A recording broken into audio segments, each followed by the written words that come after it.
While my unfaithful girlfriend was making breakfast and wondering what I'd like, I already found out about her secret relationship, so I said she should prepare whatever she's been cooking for her other man. Be me, 29-year-old Tyler, living what most people call the dream life. Marketing consultant making good money in Miami. Got the house, the car, the whole package. Married to Victoria for several years now. Thought everything was perfect. Boy, was I wrong. Come home from work one evening. Victoria just walking in too. Car keys jingling, purse sliding off her shoulder. Hair perfectly curled, makeup fresh. Wearing that tight top that screams, "Look at me," but not looking at me, if you know what I mean. She asks, "What's for dinner?" Without thinking, I say, "Whatever you and he are having." House goes dead silent immediately. The kind of silence that means something just died. Not peaceful silence, the ugly kind. Her heels stop clicking on the kitchen tile. I don't look up at first. Just keep slicing this onion on the cutting board. Acting like it matters, like anything still does. You know those moments when time splits? This was one of them. Her voice doesn't answer back. No excuse, no deflection. Just pure stillness hanging in the air. Finally turn around slowly. She's still holding those car keys. Purse strap slipping down. Lipstick perfect, hair done up nice. Looking good for someone, just not for me anymore. Her face isn't showing guilt. It's showing calculation. Can see her brain scrambling behind those eyes. Then comes the performance. "What are you talking about?" Like I didn't just speak perfect English. Take the cutting board. Dump all the vegetables in the sink. Wipe my hands on the dish towel. Walk past her into the hallway. Reach into that drawer I've been avoiding. Pull out the thing that's been eating at me for 6 days. It's a glossy 5x7 photo. Her smiling legs crossed like a model, sitting across from him at some fancy restaurant. Candlelit table, wine glasses catching the light. Not a care in the world. Looking happier than she has with me in months. Slide the photo onto the counter. Don't say a word. She doesn't even look at it. Just says, "Are you stalking me now?" There it is, no denial. No outrage, just deflection. That's Victoria's style right there. When caught, always go on the attack. Turn the tables, make you the bad guy. Seen her do it to coworkers before. To friends, to waitresses. Never thought I'd be the target. I wasn't stalking you, I say quietly. I was picking up my dry cleaning downtown. You were 2 blocks away. Laughing like some teenager on prom night. She still won't look at the photo. Still clutching those keys like a weapon. What do you want me to say, Tyler? That I had dinner with a friend? That I'm tired of walking into this museum every day? Museum of boredom, that's what she calls our home. Not just confession, but pure contempt. Like I wronged her by getting older. Like I aged out of her interest level. Sit down at the kitchen table. Just stare at her, no yelling. No dramatic theatrics. Study her face for the first time in years. Realize I'm looking at a complete stranger. Someone I don't know at all. You done? I ask. Her lip curls up in disgust. Excuse me? I mean it, you done lying? Done pretending this is something else? I don't see what this is. She steps closer. You don't know anything. Let out a short, humorless laugh. I know you moaned Connor's name 3 nights ago. In your sleep. She freezes completely. Stand up. Reach into my back pocket. Pull out the hotel keycard she dropped in laundry. Room 428, Embassy Suites. The night she said she stayed with Jessica. Want to try again? I ask. She looks at that card like it might bite her. Silence fills the room again.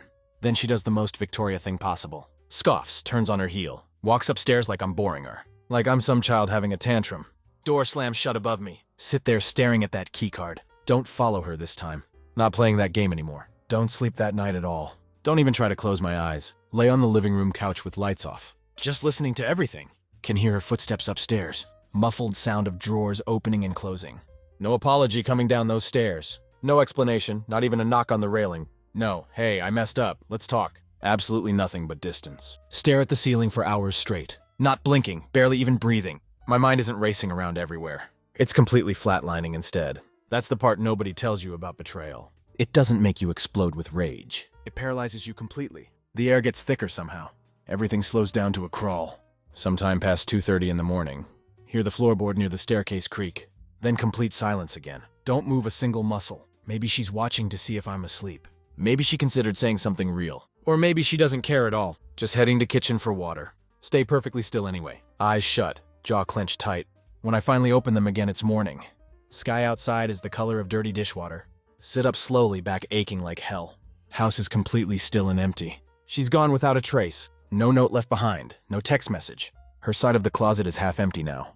Walk upstairs like some kind of zombie. The bed hasn't been touched at all. She hadn't slept there last night. She'd packed in the darkness. Quietly, coldly, like a professional thief. Stealing herself away from our life. Her bathroom drawer is wide open.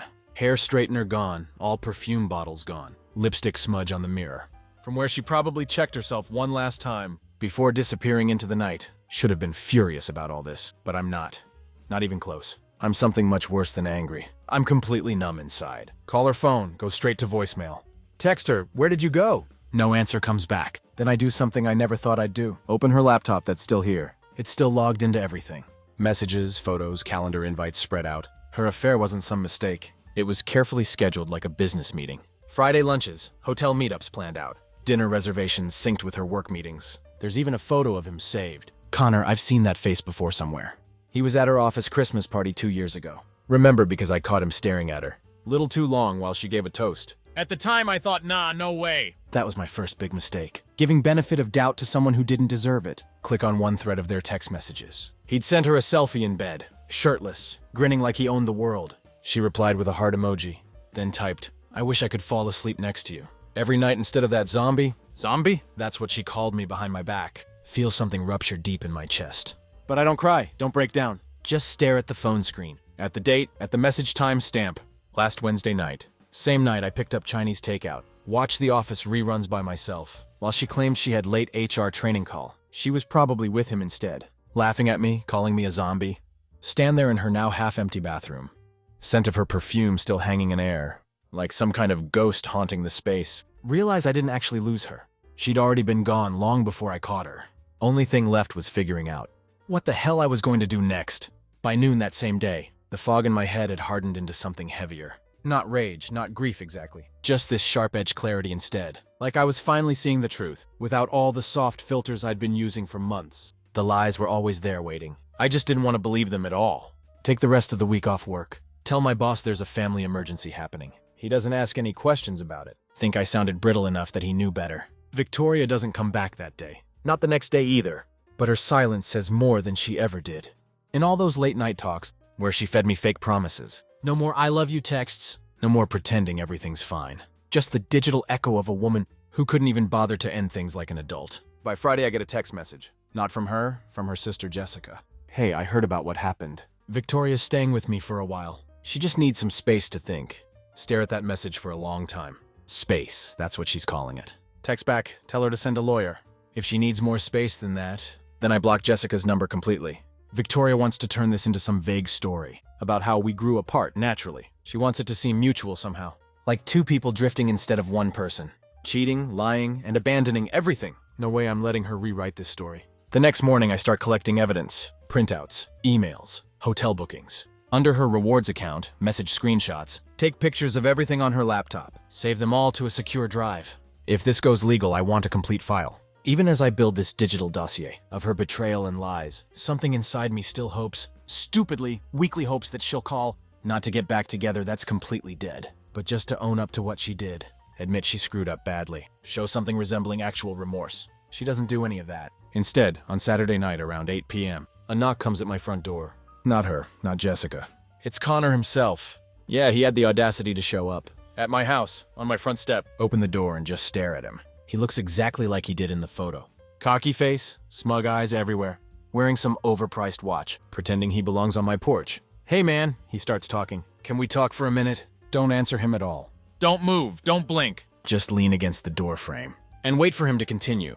He clears his throat nervously. Look, I didn't know how serious things were between you two. I mean, Victoria said you guys were, like, separated emotionally for a while. Actually laugh out loud at this. Short and completely humorless. Get off my porch, I tell him. I just wanted to say I didn't mean for this to happen the way it did. Step forward, not threatening. Just firm and direct. You're not going to come here and turn this into some romantic comedy. You two didn't accidentally fall in love. She lied to both of us. You helped her do it. That's all this really is. He looks like he wants to argue back, but he doesn't say anything else. Just nods slowly like he understands. All right, man, fair enough.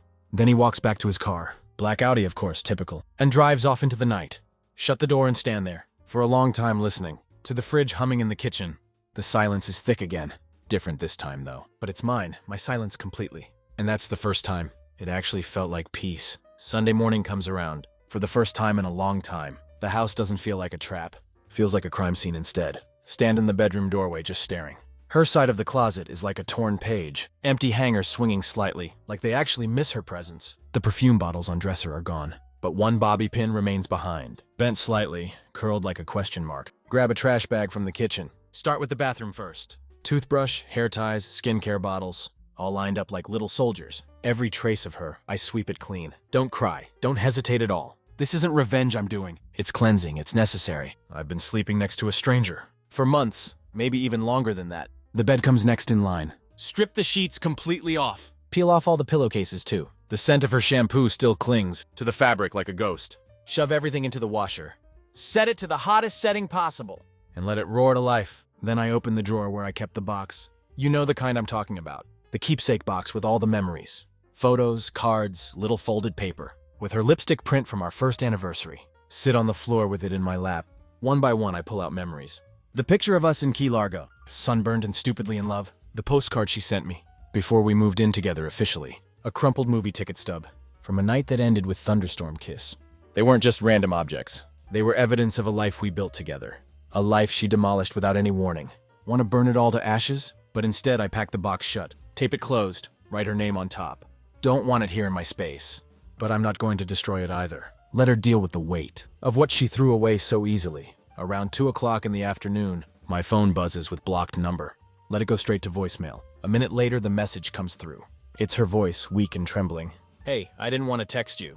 I know you're probably angry with me. I needed to talk to someone. I don't know where to start exactly. Maybe I'll try again later. That was it. That pathetic attempt. That weak whisper of a phone call. After everything that happened, that was her try at accountability. No apology, no real explanation. Just a maybe hanging in the air. Delete it without saving anything. Want her words gone as fast as they came. That night I do something small, but meaningful for my mental state. Buy new sheets online, charcoal gray, something I never would have picked before. We always did white or beige, because they're easier to match with everything. As she always said to me, don't want to match anymore. Want something entirely mine? When I lay down in that clean bed, the silence wraps around me differently. This isn't numbness I'm feeling. It's recovery. It's actual healing. Quiet and slow, but completely real. Monday morning arrives like a bruise. Slow to appear, but painful once you notice it. The house feels hollow inside, but I'm beginning to like it that way. Clean, still uncomplicated for once. Pour myself coffee in a mug she bought during our trip to Savannah. Good vibes only, written in gold letters. Stare at it for a second, then drop it straight in the trash, without any hesitation at all. The sound it makes cracking at the bottom is louder than it should have been. Final, like a period at the end. Check my phone for messages. No new texts, no missed calls. Not from her anyway. But Jessica texted again overnight. Victoria's thinking about coming by. To get her stuff sometime soon. I told her she should call first. Don't respond to that at all. Not about to schedule a reunion tour. For her betrayal and lies, if she wants her things back, she can coordinate with a moving company. Pack it. I'll label it clearly. I'll even set it on the porch if needed. But she's not coming in this house again. Not unless it's with a lawyer or locksmith. Around noon, I take out her keepsake box, the one I sealed and wrote her name on, drive it over to Jessica's house. Leave it right on the front porch. Don't knock, don't ring the bell. Just drop it and walk back to car. The sky is gray and completely flat, the kind of weather that actually fits. I'm pulling out of the neighborhood. When I see her standing by the front door, barefoot, hoodie pulled over her head. She must have heard my car engine. She looks at the box sitting there, then looks directly at me in the car. She doesn't wave or signal. I don't stop the car either. The drive back home is completely quiet. Keep one hand on the steering wheel. Other hand clenched tight in my lap. That was the first time I'd seen her, since the confrontation in our kitchen. And it was surreal, not painful, not even bitter or angry. Just distant, like she was already part of a life I could barely remember. That evening my phone lights up again. Her number unblocked now. Let it ring without answering. Then it rings again immediately. On the fourth try, I finally answer. Silence on the other end of line. Don't say anything either. Want her to make the first move here? Finally she speaks up. Are you really doing this? Blink. Completely stunned by this. Doing what exactly? Throwing everything away like it meant nothing. My laugh startles even me. I didn't throw it away, Victoria. You did that all by yourself. You just expected me to pick through the trash and pretend it was treasure. You don't understand what happened. No, you don't understand. I cut in. You don't get to act like I'm the villain in a story where you cheated on me. Her voice drops to a whisper. You were always distant, Tyler. Cold, you didn't see me anymore. Because you were too busy warming someone else's bed. I snap back at her. She goes quiet again completely. Imagine her mouth half open, shocked that I wouldn't let her spin this. I just wanted to talk, she mutters weakly. No, I say firmly. You wanted to be forgiven without asking for it. That's not how this works at all. Then I end the call immediately. And for the first time since it all started, I feel something close to proud. That I wake up Tuesday morning to sunlight slicing through the blinds, like a scalpel, clean and sharp. Unforgiving but honest. The air in the room is still cold. Too cold for July weather, but I don't reach for a blanket. Just lay there staring at the ceiling fan. as it spins slowly like the world hasn't changed. But it has changed. Everything has. The quiet is no longer just emptiness. It's mine completely now. Don't have to listen for footsteps anymore. No need to wonder when she'd come home, or if she'd pretend to fall asleep. Before I could ask where she'd been, that part of my life is over. Those lonely games are finished. Spend the morning packing her remaining things. It isn't an act of rage or revenge. No yelling, no smashing anything. Just calm, methodical sorting through everything. Drawer by drawer, I fold everything, with the kind of precision you give to a stranger's belongings. Because that's what she is now, a stranger with my last name. Her makeup bag goes in first, her favorite pair of joggers next. The hoodie she always stole from me, but claimed was actually hers. Into the boxes they all go. Every so often I find something that pulls at the edge of my ribs. A necklace I bought her for our 4th anniversary. Pair of socks with little strawberries on them. Ridiculous, but she loved them so much. A half-burned candle that still smells like vanilla and nights when things were good. Don't let myself linger on any of it. Pack them anyway into the boxes. By late afternoon, the guest room is filled with sealed boxes everywhere, each one labeled in neat handwriting. Then comes the wedding album. That stops me completely in my tracks. It was tucked behind a row of dusty photo books, almost like I didn't want to see it, but couldn't bring myself to throw it out either. Open it slowly to the first page. Her in that white dress, smiling at me like I was the only man on the entire planet. Page 2, our first kiss as husband and wife. Page 3, laughing together. Champagne glasses raised high, hands entwined like we meant forever. They weren't just random objects. They were evidence of a life we built. A life she demolished without any warning. Don't cry, don't scream at the pages. Just stare at them for a long time. Then I closed the album gently, set it on top of the last box. She could decide what to do with it. Don't need those pictures anymore. Around 6 o'clock she texts again. Can we meet somewhere? Just talk? I don't want to end it like this. Stare at the screen for a long time. Then I type back carefully. There's nothing left to talk about. Your things will be ready for pickup by Saturday. I won't be here when you come. Have someone else grab them for you. Hit send immediately. 10 minutes later she replies back. I didn't mean for this to happen. Don't answer that text at all. Because intentions don't change impact. She meant to lie to me. She meant to hide everything. She meant to walk out and leave me with a bed full of ghosts and a heart that wouldn't stop asking why. Now she wants closure from me. No, she got to make choices. I got to deal with consequences. Let that be enough for her. Saturday comes around finally. The boxes are stacked by the front door, like little tombstones to a life that never really existed the way I thought it did. Sit on the couch sipping coffee, waiting, not for her specifically, but for the sound of someone else's car, pulling up the driveway. She doesn't come herself. Of course she doesn't have the courage. A moving service arrives around 11:45. Some quiet guy in a gray shirt knocks once, nods at me, starts loading everything without asking questions. Sign the clipboard he hands me. Hand him the house key she hadn't bothered to return. And that was it completely. Her final exit from my life happened while I watched Jeopardy reruns, on mute in the living room, as the last box disappeared into the truck. Feel not relieved, not sad exactly, just clean like an infection had finally drained. Thought that would be the end of it all. But at 3:17 in the afternoon, she texts me again. I just got everything back. Thanks for packing it all up. I'm sorry I couldn't come in person. I didn't want to make it worse. No punctuation marks, no real courage. Don't reply to that message. At 3:25, another text comes. Do you really hate me? That one hits me harder than it should. Hater. No, that would imply. I still had strong feelings left. What I feel now is something colder, like picking up an old coat and realizing it doesn't fit anymore, and wondering why you kept it around for so long. Type a message back to her. I don't hate you at all. I just don't trust you anymore. And without trust, there's nothing left. Then I delete it before sending. What was the point of saying that? She made her choices already. I was making mine now. By sunset, I'm in the garage, pulling down the box of tools I hadn't touched in years. Need to fix the cabinet hinge and kitchen. It kept creaking like it was reminding me of all the nights I stayed up late, waiting for her to come home, pretending I didn't hear the whispers from behind bathroom doors, or the silent texts lighting up her phone. The hinge takes 5 minutes to fix. Funny, I'd let it stay broken for 2 years. That night I cooked for myself. For the first time in months. Not something frozen, not leftovers. Real food, actual cooking. Garlic chicken with lemon and rosemary. Play old records while I eat. Sit at the table with a glass of wine and a plate I made for no one but me. For once, the silence isn't lonely. It's earned, it's deserved. Sunday morning comes with no text, no knock at the door, no fake apologies bleeding through my phone. It had been 1 week since she left, and the air finally smelled like nothing. Not her perfume lingering everywhere, not her shampoo in the bathroom.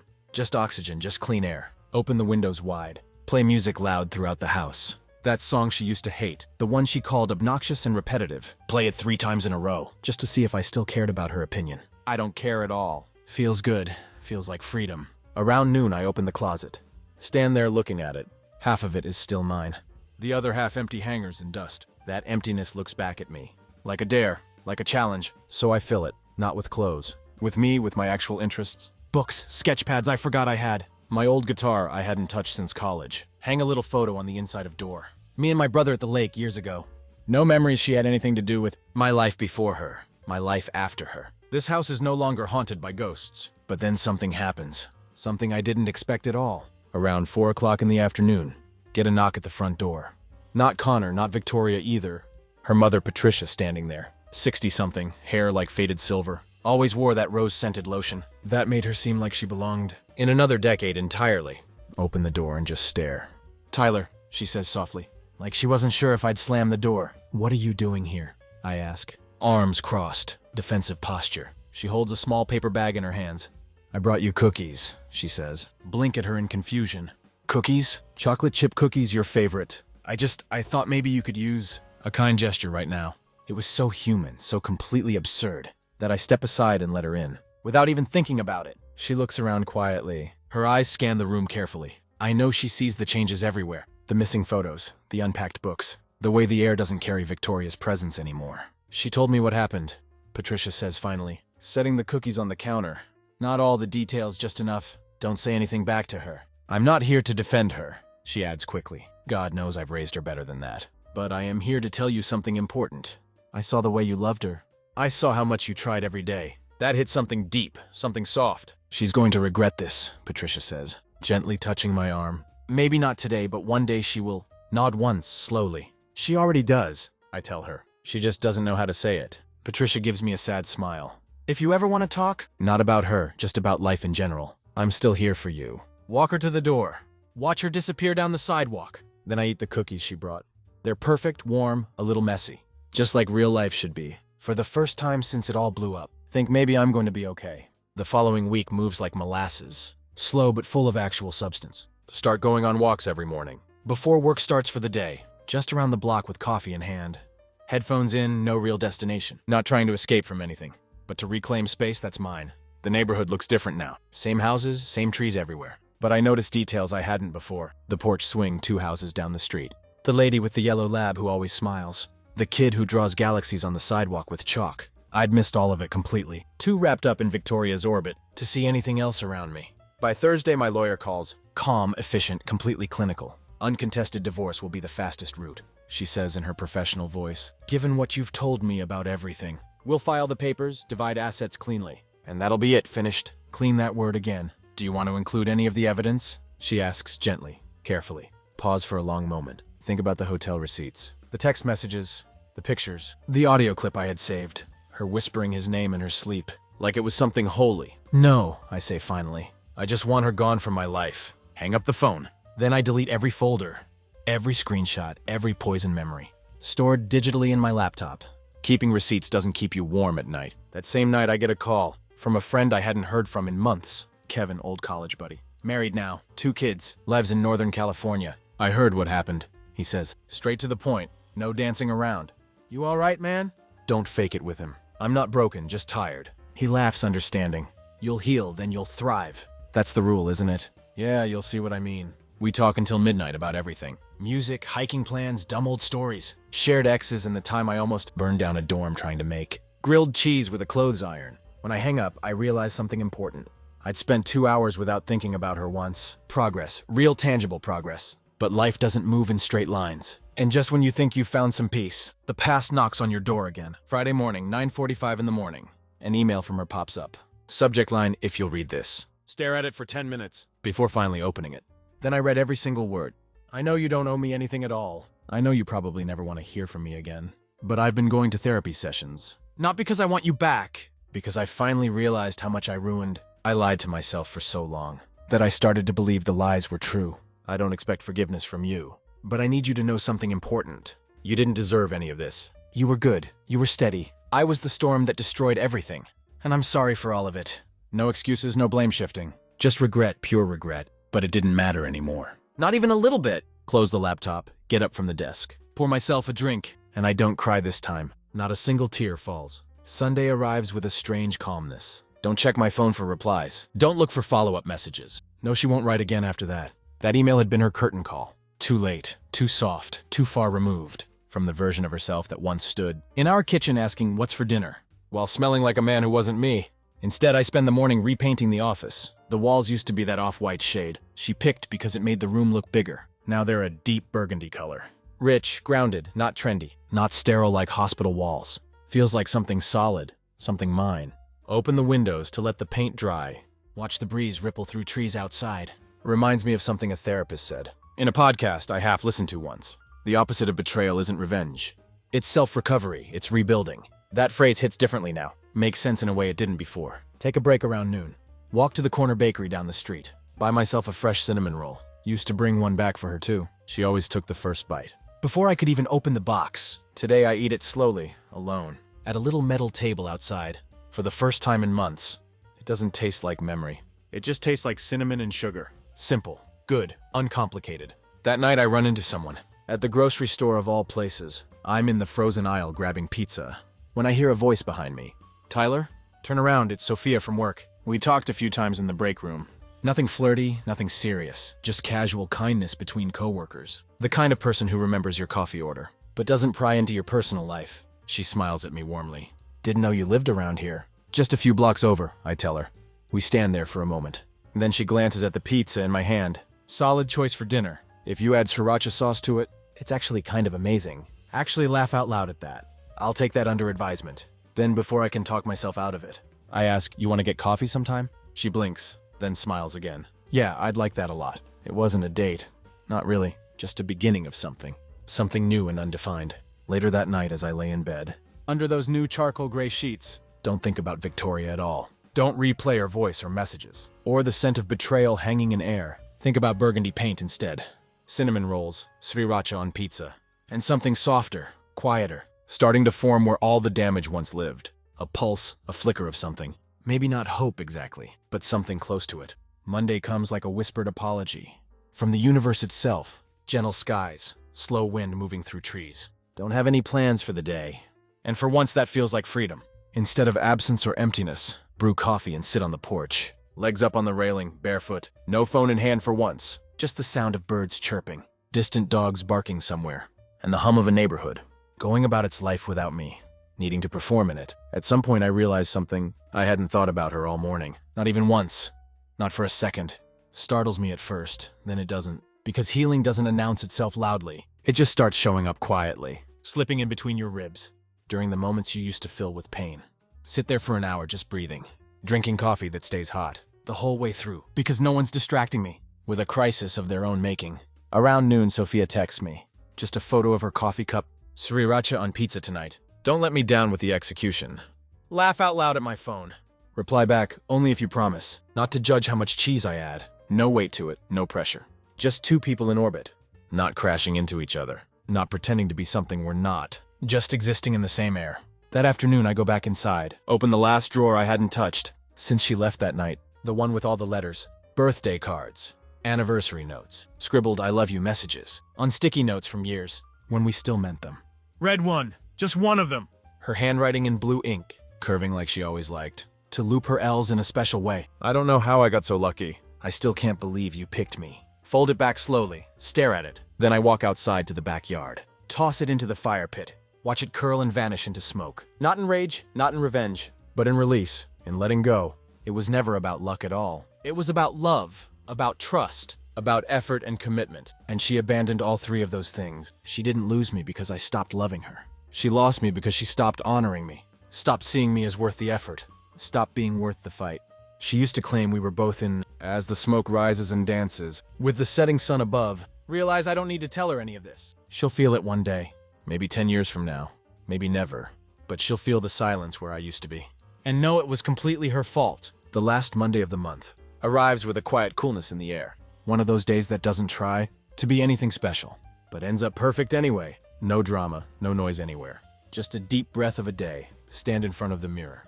Buttoning a new shirt I bought. Not for anyone else, not for a date. Just because I felt like looking put together. The man in the reflection doesn't look broken. He doesn't look like a victim of anything. He looks like someone who'd been split in half. Yes, but who'd grown something new. In the space that was once hollow, leave the house and drive to the lake. The same one where I used to take Victoria. Before we got married years ago. We hadn't gone back there in forever. She always said it was too far away, too quiet, too much nature for her taste. But I remembered how she used to love it once, and I remembered how I always had sit by the water with my journal. Not the kind with a lock or fancy cover. Just pages, honest blank pages, and I write something important. This isn't a love story anymore. This is a survival story, and I made it through alive. I don't bleed when I say her name. I don't flinch when I hear her laugh. In my memory anymore. I survived her completely, and now I get to begin again. Don't cry while writing this, but I smile because I know what comes next isn't waiting for someone new to fix what she broke. It's me learning how to want again, to hope again, to believe again. Not in her, not in them, but in myself, in my own worth. The past is a place I visited, but it's no longer my home. And if you're reading this somehow, if you felt what I felt, if you've sat in the dark wondering how someone who said forever could vanish without a whisper, hear me when I say this. It gets better, it really does. Not instantly, not cleanly, but honestly, quietly, day by day, step by step. You won't forget them completely, but one day you'll stop waiting for them to come back to you, and you'll realize something important. You never needed them to begin with. The end